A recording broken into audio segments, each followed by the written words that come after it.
Welcome to International Women's Day at Governor State University. So when the pandemic came to Illinois in spring of 2020, many faculty members began working out of their home, and this put a pause on the daily hallway conversations where faculty share ideas, resources, but also where we as teachers discuss problems and look for solutions to help our students. Dr. Joy and Dr. Amy would not be deterred and took their conversation from the hallway and into a podcast. Today I'm speaking with Dr. Joy Patterson and Dr. Amy Viaglia, who co-host Governor State University's podcast series, Teaching and Learning, Theory versus Practice. Dr. Joy and Dr. Amy, why start a podcast? Well, you said it, Dr. James. We had these hallway conversations, and when the pandemic hit, we were at home. We couldn't see each other every day. And in May, we had a Facebook Live event, and a student teacher interviewed us about remote teaching and learning in preparation for going into remote student teaching experiences. We had fun. We thought, why don't we interview people? And it just started going from there. Yeah, absolutely. Amy and I, our offices are just a few steps away. So we were so accustomed to seeing each other on a regular basis. And whenever we saw each other, we would have these, think outside of the box conversations of how we're going to save the world today, how we're going to improve education, who we're going to connect with. And we were both very much part of extending into that local community, working with other school districts and the community at large and how we put this together. And so it was clear that when the pandemic hit, we were missing that. And we did not want to fall behind. So again, as Dr. Amy said, this started with that Facebook Live session of us talking about remote learning because we knew that people were really, really hurting. And then that catapulted us to the podcast, right? And so we started doing this because we did feel that we wanted to continue to make that same contribution that we were making before. And we wanted to talk with educators, and we use educator broadly, right, Amy? We use that broadly in their respective expertise, from teachers to psychologists to parents, to discuss challenges and solutions. Something else I want to say about that is I felt rather inadequate during that Facebook Live event. I didn't have the answers, but I knew other people did. And I thought, wouldn't it be better if we sought other people's perspectives, their knowledge, their expertise, and talked to them and highlighted what they had to say? We are always reading and researching, but often not really contributing. So that became a platform for us to bring someone on the show. We could learn, other people could learn. It just elevated the educators' voices. So I think that inadequacy of us being the ones interviewed was part of it. Yeah.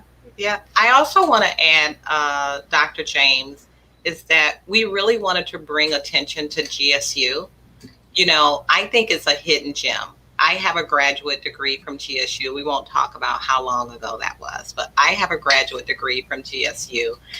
And, GSU has a way of embracing you, and it allows us to explore. It allowed us to do this podcast. So it allows us to expand, where we are. And so we wanted to bring attention to GSU. And we also wanted to elevate our profession.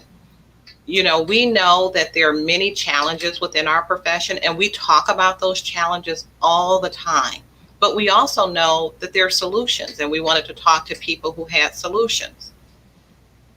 Well, I want to talk about the pillars, and we've talked a little bit about this before the show, but it sounds to me when you mention your experience, sort of a little bit of inadequacy at the Facebook Live, even though you years of experience, Dr. Joy, you have 25 years in the field. Dr. Amy, how many years have you had teaching in the field? Significant.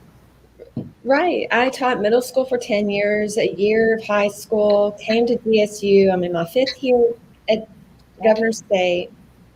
But you still had the opportunity and realized, were able to identify sort of these catalyst moments, these specific moments that you went, I don't know this.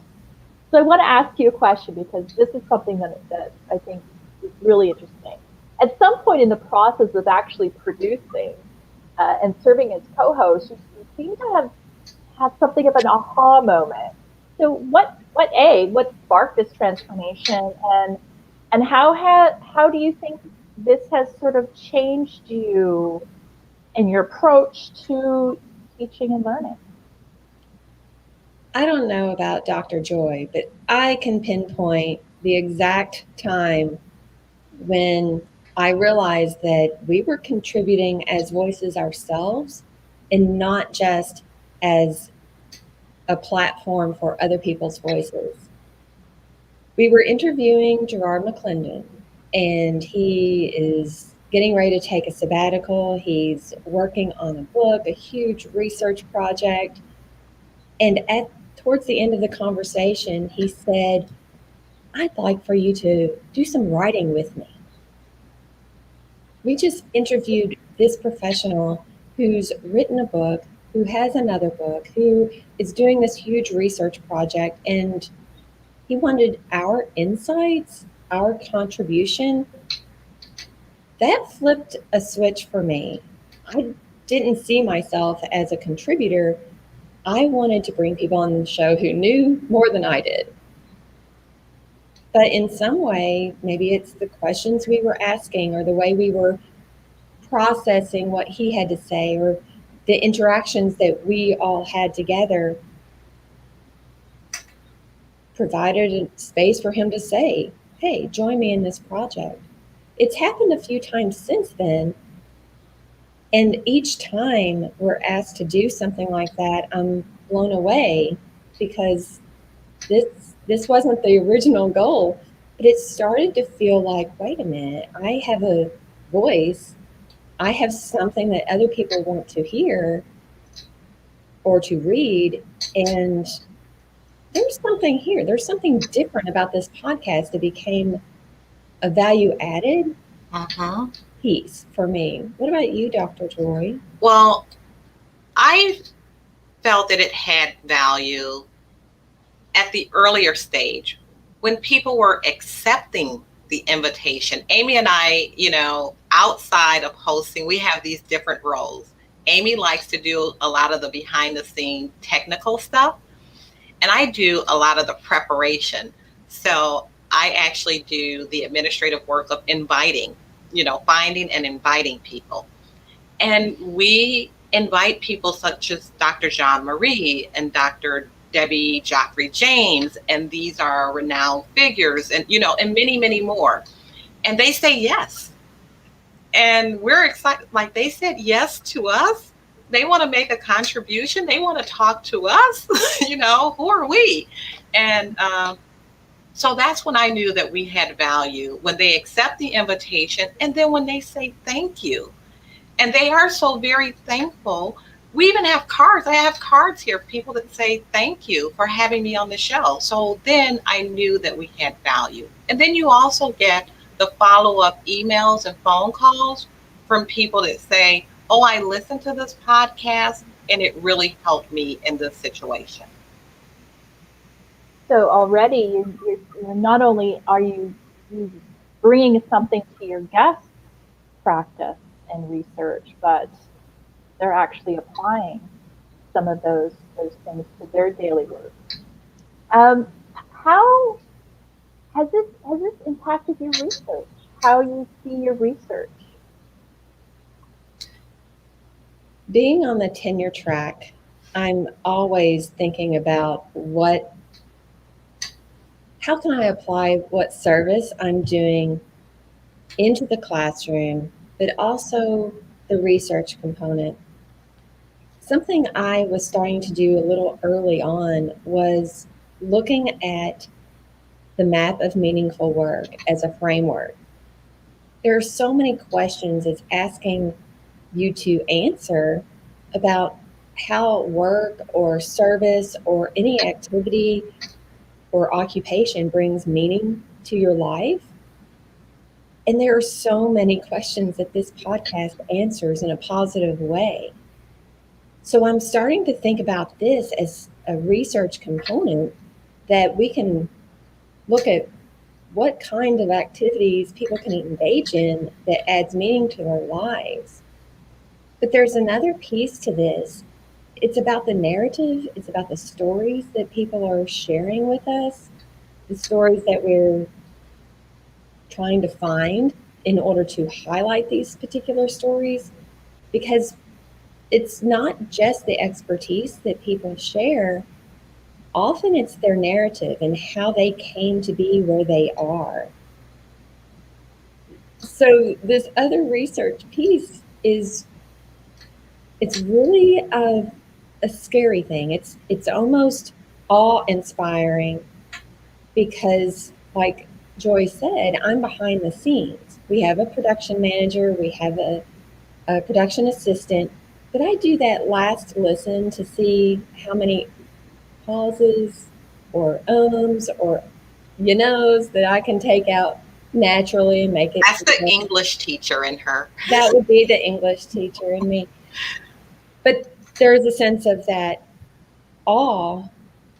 I have to be very careful in doing that. I can't eliminate some important, valuable words and take away the rhythm of the conversation or change the meaning of the conversation. I have to be very careful about that. And that's a research piece, an ethnography I want to do on myself to see how I'm approaching this awe-inspiring, this powerful tool in front of me and being very respectful of people's stories. And for me, it's been a call for action. On a personal level, I started a foundation for scholarships to increase teachers. We know that many of those who don't pursue education is because of the expense of becoming a teacher and the expense associated with student teaching. But also at GSU, that same call to action of putting together initiatives with the local community so that we can build a pipeline, a continuous pipeline of teachers, especially teachers of color, where we are so lacking. Joy, Dr. Joy, I just want to follow up on that particular initiative. Where are you in the stage, and if you can tell us who are you reaching out to? Yeah, so we are working with about 25 local school districts, and we specifically selected Title I school districts. These are school districts that are struggling to attract teachers. So they have a huge teacher shortage, especially in areas such as special education and ESL and STEM fields. So they've identified having a shortage. They've identified having even a greater shortage of teachers of color. So we're working with about 25 local school districts, and we've started the conversation. So we're at the point where we're looking at what does that MOU look like, that memorandum of understanding. The state has now recently gotten involved to see how can they support this work. And so that's where we are now. The goal is, here's the goals, which is beautiful, I think, because we also have a shortage of paraprofessionals.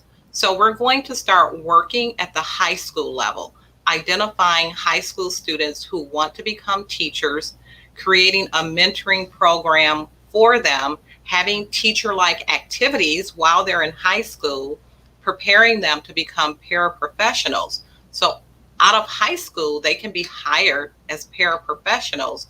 And while they're paraprofessionals earning a salary, they can go through the teacher preparation program.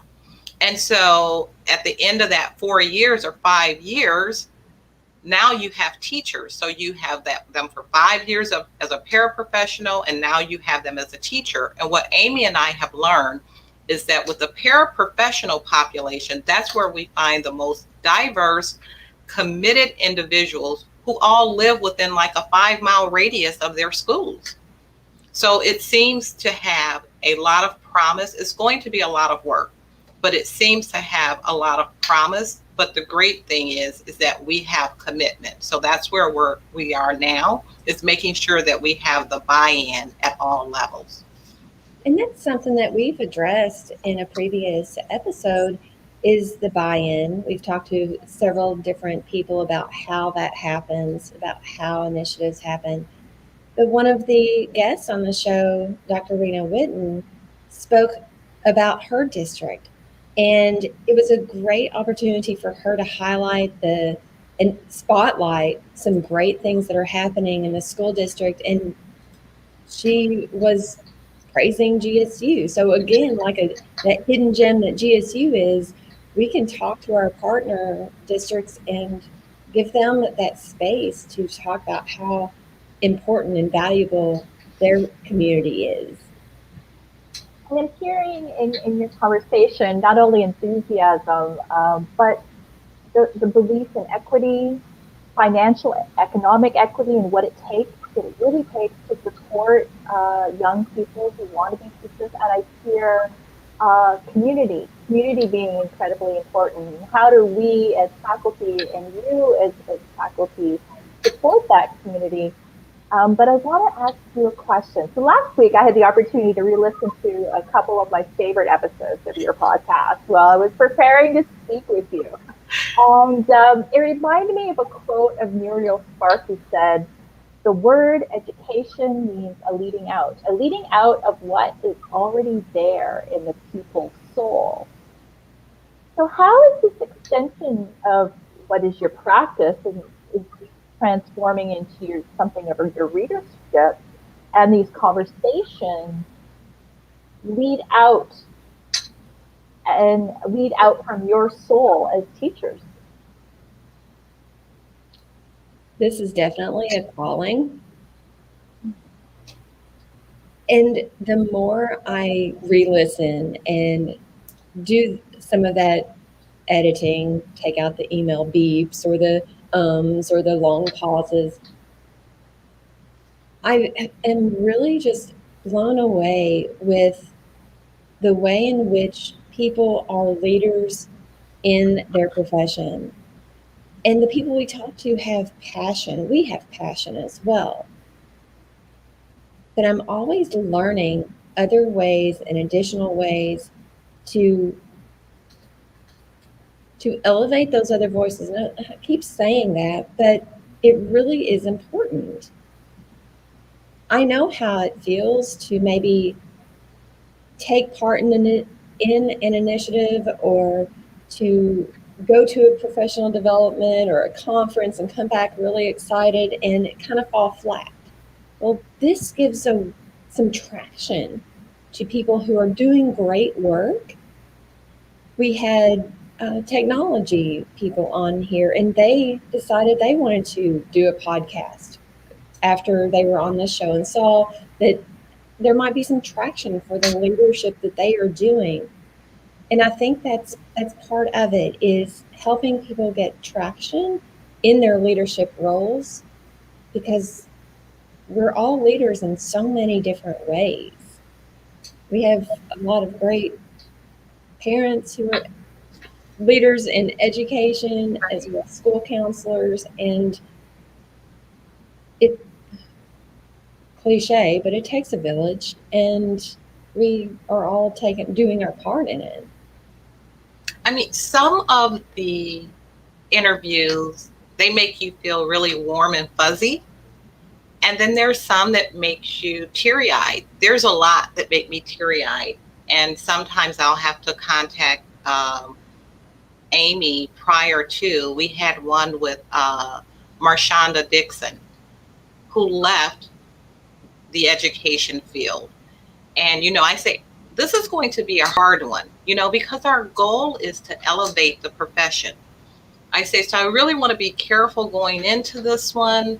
You know, I don't want it to dismay anyone. And it's just hard when we're trying to attract people to the profession of us taking this leap to interview someone who, after a couple of years, left the teaching profession. And so it was hard to hear, but it was important to hear. So it was important to hear because there was a message to us. And Dr. Amy can speak to this. She asked questions at the end, and you can talk about that, Amy. And that's where we get a lot of our contribution. But she asked, what could we do better? You know, what can we do better in our preparation program so that this doesn't happen? What can school districts do better so that they don't lose teachers, new teachers, and able to support new teachers? So we learned a lot in that conversation. And most importantly for me, in talking to Marshonda Dixon and Ginger Gonzalez, is that professional education can take place outside the classroom. And there are two examples of how they continue to be professional educators, even though they're not in the K-12, you know, in the K-12 classroom. You know, one of the things that I've always found really interesting about this podcast is, you know, you do have a sort of a sense of humor going into it, the battle between theory versus practice. And I think you have a lot of fun with talking with your guests and sort of obviously with each other. You know, there's this camaraderie. But as reflective practitioners, why is it, and this will riff right off your last discussion, your last answer, why is it important to talk about tough issues and opposing perspectives on the issues facing both students, teachers, and prospective teachers? I like what Joy said about taking a leap. It does force us to take a leap into some uncomfortable spaces. But think about our students, our K-12 students, our university students are often stepping into uncomfortable spaces. How are we making those spaces more comfortable for them? Well, we can't grapple with any answers if we don't ask the questions, if we don't even recognize what those uncomfortable spaces might be or hear different perspectives.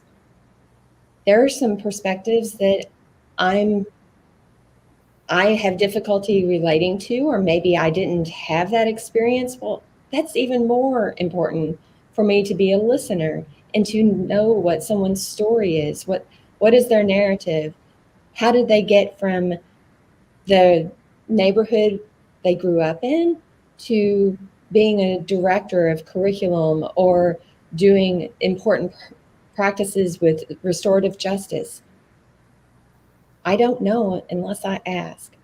If we don't ask these questions, our students are not getting well served in their educational experiences.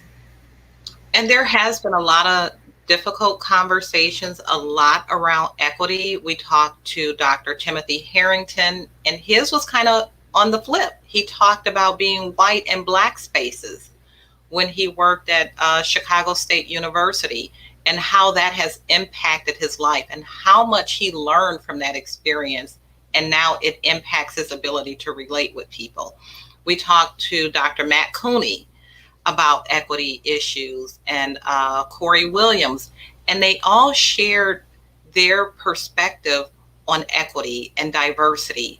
And these are tough conversations these days. You know, we even talked about Black Lives Matter, you know, and those events that were going on at the time.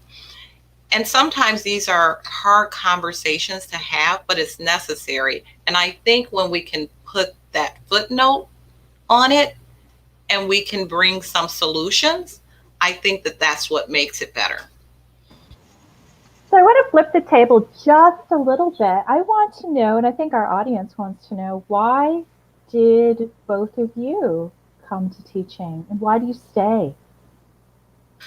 Oh, we have so much in common. We're both career changers. You know, I didn't start in education.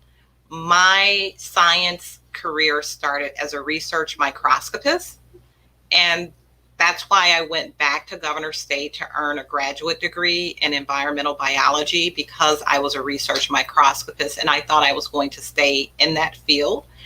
And then I took some time off and started teaching my children at home. And then teaching kind of found me. I loved it. I started writing curriculum and I started substitute teaching and I loved it. And my first job was with 40 non-English speaking students and no curriculum. I was just kind of thrown in the classroom. That was my first job. And it was scary. I had no idea really of what I was doing, and I had to make it work. And I found lots of success, and I really, really, really loved it. And it just came to a point where I wanted other candidates or other teachers to be more prepared. So I went into education administration and then higher ed. But my background started in a middle school classroom in Chicago. And I just love everything about the transformative nature of teaching and education.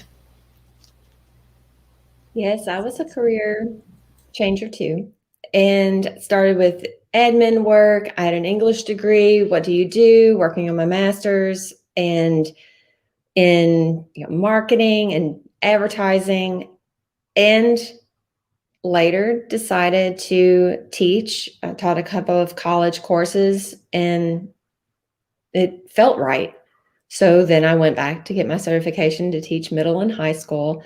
And that's where I was for 10 years, 11 years. It was when I was teaching a literacy workshop class around years 5 or 6 that I knew I didn't know enough. And that's when I went back to school, was working on my doctorate in literacy education, professional development, curriculum, and instruction. And just have always embraced what I don't know how to say it except for a calling. It's just there in my soul, what I want to do. I like walking into the classroom and I like having conversations about education. My family watches me do my schoolwork and they realize this work has become a hobby. I don't have other hobbies. Right. Podcast has become a hobby, or other pursuits have become hobbies. And that's pretty awesome to say. That's pretty cool to say that parts of my work can be hobbies. So one of the things that we learned from Paige Brown, Marshonda Dixon, Ginger Garcia is that teaching is not what you do, it's who you are. And they are so correct. It is who we are. And as Amy said, hobby is our work. Passion. This is all about passion and, like you said, working long hours, and you are what you do all day. So what would you say to people who, in two instances, looking at potentially a career change, and how do you feel the podcast might speak to them, but how do you talk about passion? What do you want them to know about that core soul piece that has helped you choose the way? So I want to go back to something you said earlier, Dr. James, about, because it's a lot of work. And, we both talked about, we use this kind of as our hobby, but in fun, every experience, every excursion that I take, whether it's going to watch for buffaloes out west, or going to the Holocaust Museum, or recently going to the Van Gogh Immersion Museum experience. All of those things are stimuli that's going to impact your classroom, right? So all of those experiences, you look at every experience differently. So you have these moments where you're doing things that are fun, right? But they impact and they influence what goes on in the classroom. And you also think about equity issues during that time. But I think teaching is just such, in any education profession, whether it's teaching, school psychology, school counseling, administration, it's just so impactful. And you have to love what you do. You have to have a passion for it. You have to love the people that you're working with, because it is so impactful. And people who have a lousy education, it impacts them for the rest of their lives. And we have to deal with that. So we want people who are not only passionate, but are qualified and love to do the work so that they can have a huge impact. I want to speak to the passion piece for a second. I know it sounds a little dangerous and a little unhealthy, perhaps, to have work as a hobby. I do understand that. However, when a person, if they're seeking something to fill them, not fulfill, but to fill them, whether it's reading, writing, swimming, taking a walk, if you are in a zone, if a person is in a zone and doesn't realize time passes or feels the heart rate calm and the anxiety go away, the stress dissolve, that is a good hobby to have. I felt that when I put on the headphones and started doing some editing, listening, and actually felt a zone appear. We're working from home. A lot of stresses can arise. You would think that's nice, calm atmosphere, but everybody's here all the time. So sometimes it can get stressful. So put on those headphones, listen, edit. You're zooming in on the micro level.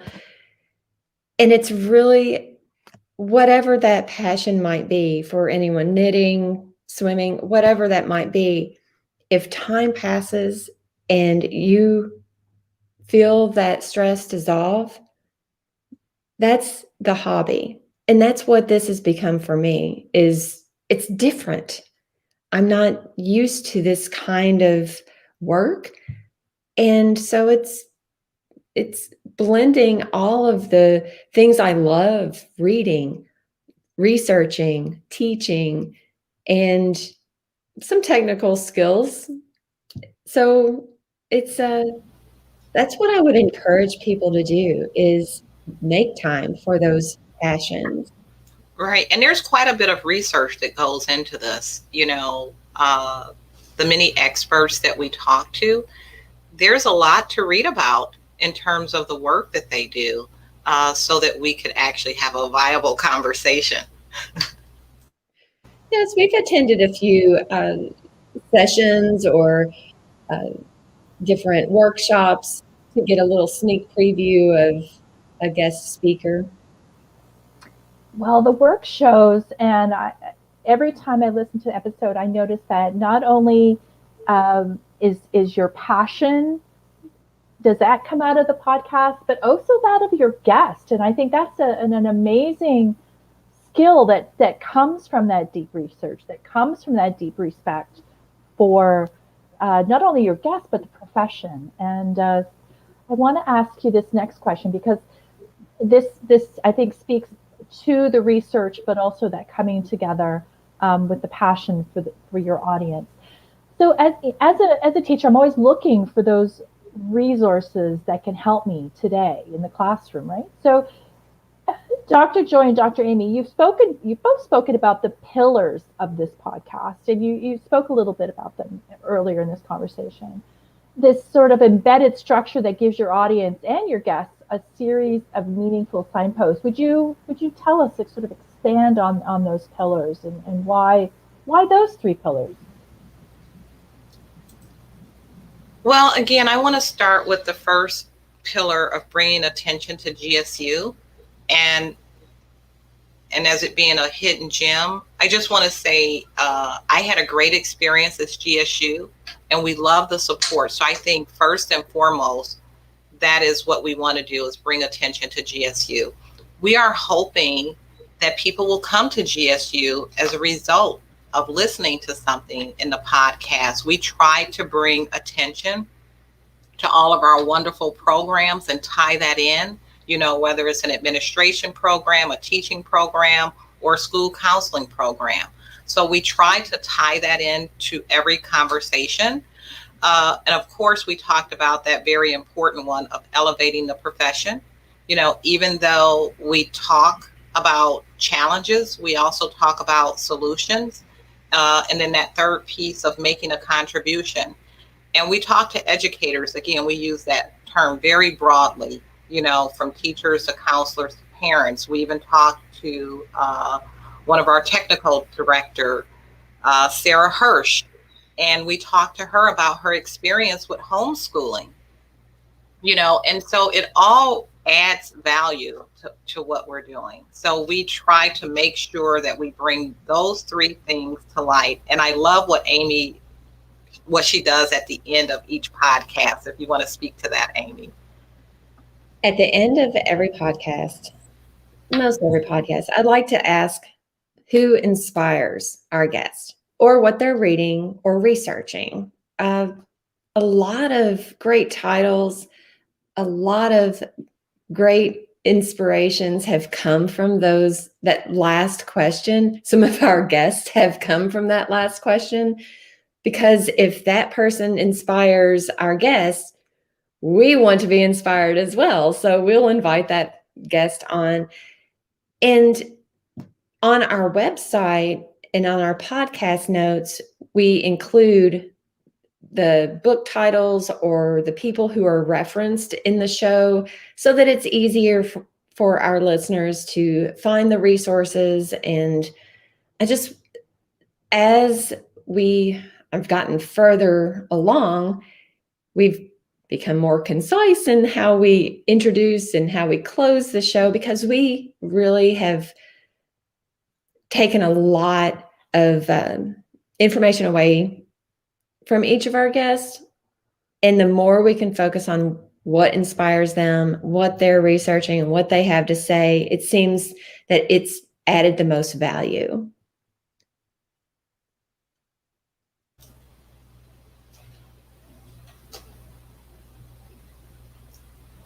Sorry about that.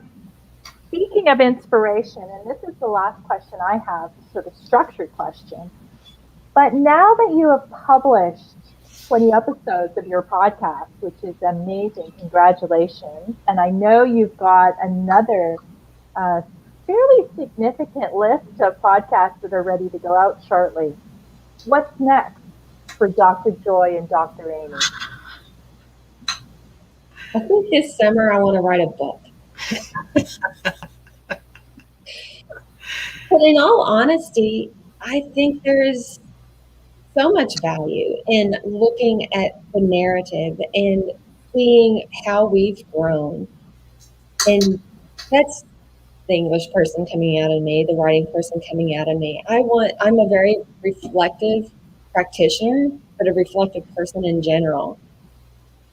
And I've seen a change. I've seen growth, and I want to write about it. I want to bounce those ideas off of Joy and see if she's feeling the same way. Is it an isolated event? Is it something that we're experiencing together? And I think there's a lot of value in sharing that with the academic field, in guiding other types of research that people might do in self-discovery, in ethnography, in just maybe a practitioner piece in how to do this.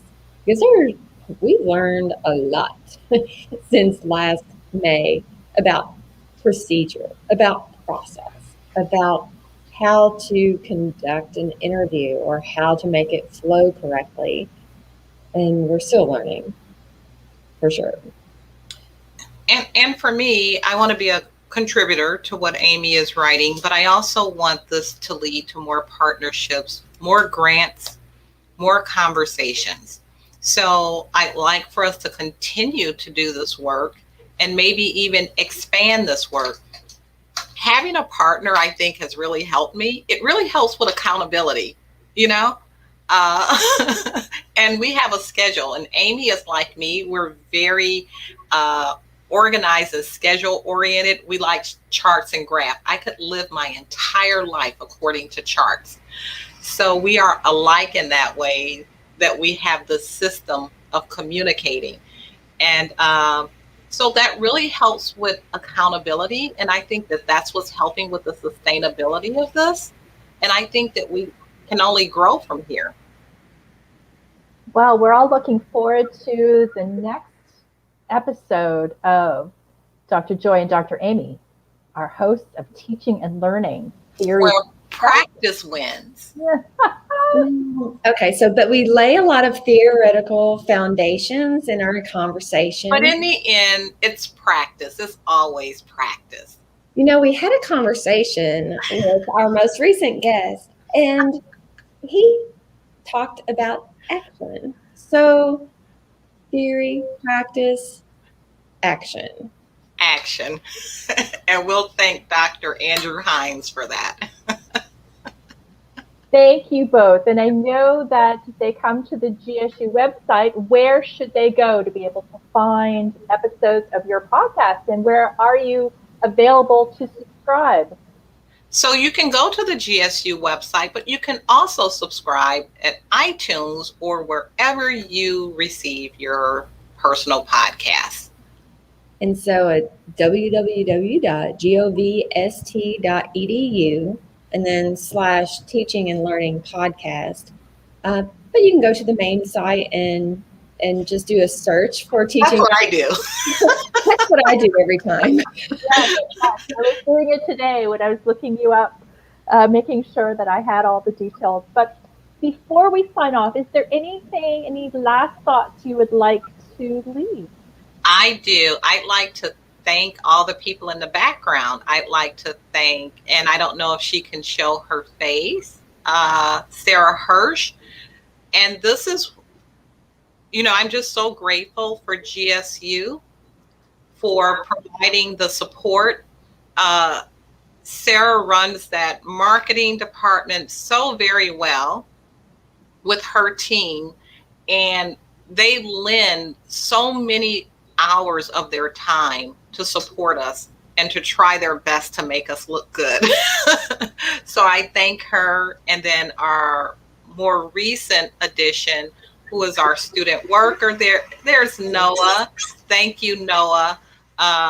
Just much appreciation to them. And also to Will Davis at the school. He was our first supporter, and he gave us the inspiration and the support to do this. He also connected us with one of our guests.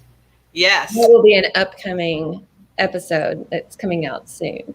I want to do a shout out as well to Dr. Tim Harrington, who is the chair of the Division of Education, who really encourages and definitely does not discourage any of our creative endeavors, to Dr. Shannon Dermer, who has been a big supporter. Both of them have been interviewed on our podcast. So they were some of our first guests to help us get some traction. But she's supported us also a bit financially to get some of our technology in place. So it's just been amazing to work in a space, and I don't know where else I could work, where there would be this much support and this much encouragement. And so you want to do a podcast? Okay, sure, go for it. So we did. And we have to thank our families for respecting the sign on the door. It says recording in progress. And Amy, your dogs have been so well behaved today. They did not bark today. They did during an interview, a recording last week. So Noah is working on editing that part. Well, thank you. And I want to say, of course, special thank you to Governor State University, as well as the marketing and communication department, who will always make everything that much easier and run smoothly for us. And I've been speaking with Dr. Joy Patterson and Dr. Amy Villacchia, co-hosts of Governor State University's podcast series, Teaching and Learning, Theory versus Practice. Happy International Women's Day. Thank you, Dr. James. Thank you. Until next time, Amy. Until next time, Joy.